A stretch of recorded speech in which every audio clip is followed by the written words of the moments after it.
Hello everyone, I'm your hostess with the mostest 8-second gaming, and in today's video we are going to be talking about the top 3 solo queue legends that you are going to be wanting to use this split to hit a new peak rank. Solo queue is a very tough thing to do, so you got to be putting yourself in the right situations by using the right legend, so don't worry, I've got you guys covered. But just quickly, if you are looking to take your Apex skill to the next level, then you need to check out the GameLeap website right now. Over there we have top level coaches creating the best, most highly informative guides to make you the best player you could possibly be. We have legend guides, gun guides, VOD reviews, and much more. There are hundreds of guides on the site already, so click the link in the description, pick yourself up a membership, and start to improve today. But okay, with that covered, let's hop back into things. And to start things off, we are going to be talking about one legend for each of the roles in Apex. And for those of you that do not know, there are 3 main roles on the team. There's entry fragger, secondary fragger, and support. There are other sub roles like co-IGL, IGL, stuff like that, but these are the main 3 things that you need on a team, and then the rest is just kind of like other stuff that you figure out with your team, and that's a topic for a whole nother video. But the first legend that we gotta talk about today is, of course, the entry fragger, because they're the first ones into the fight, so it's only fitting that they're the first one in this video. And yeah, like I just said, entry fraggers, they're the first ones into the fight, so they're the ones that are kind of leading the charge. They need to have really good self-sufficient tools to allow them to take a lot of fire and then get out safely. And for this split, I'm going to be recommending the old faithful Wraith. Now in past patches, Bangalore was kind of the better option because she just had so much potential and she was in a very strong position. But the recent nerfs to Bangalore have kind of taken her out of that really strong power spot that she was in, and they did nerf her a little bit.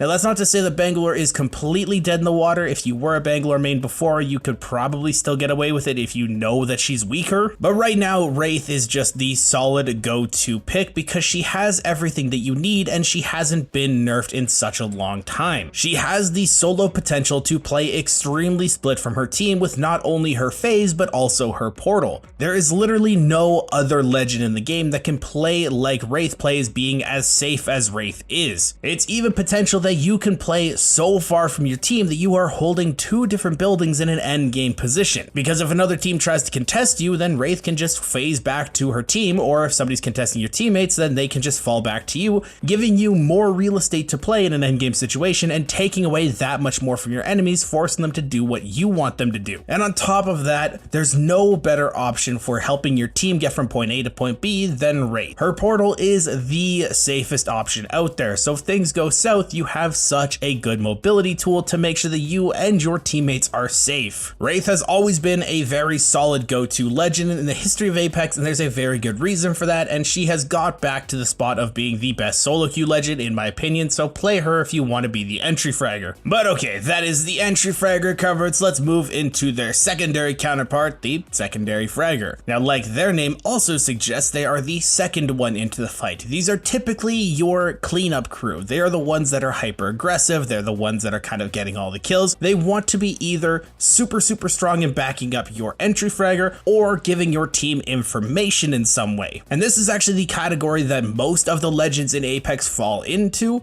and even some characters that are secondary fraggers can be entry fraggers and vice versa, and there's just a whole lot of convolution with that. But the character that I'm saying is a must play for the secondary fragger position this split is going to be Bloodhound. Bloodhound is in such a strong position right now, and I am an old Bloodhound main. I have like 12,000 kills on Bloodhound. I used to play them a lot, and I can honestly say right now they still feel as good as they have ever felt in the past. There have been a few patches where Bloodhound has just been substantially better than almost every other legend, and some people feel like Bloodhound is never going to hit that spot anymore, but right now they feel extremely strong without being super broken to the point where Respawn is going to have to nerf them into the ground. The scans are still incredibly strong in fights. They're not as good as they used to be, I know, but wall hacks in the middle of a fight that you're not going to get banned for are always a great option. You also have a free digi threat on your ultimate that speeds you up and gives you health when you knock an enemy if you choose that passive perk. So it doesn't matter what kind of legend you are fighting, if it's a caustic, if it's a Bangalore, if there's anything like that, you are going to be able to see through all that gas or smoke and still be highly aggressive. Bloodhound takes both of the aspects of a secondary fragger, the hyper aggression and the information gathering, smashes them together and becomes just the apex predator of the secondary fragger position. And it's amazing because typically if one is going to be good at something but not good at the other thing, then they go super far on that direction. Now I know I didn't explain that super well, so an example of that is something like Horizon. Horizon is incredibly aggressive. Her gravity lift gives you off angles, her ultimate sucks people in, allows you to nade them out. There's so many things that Horizon can do in fights.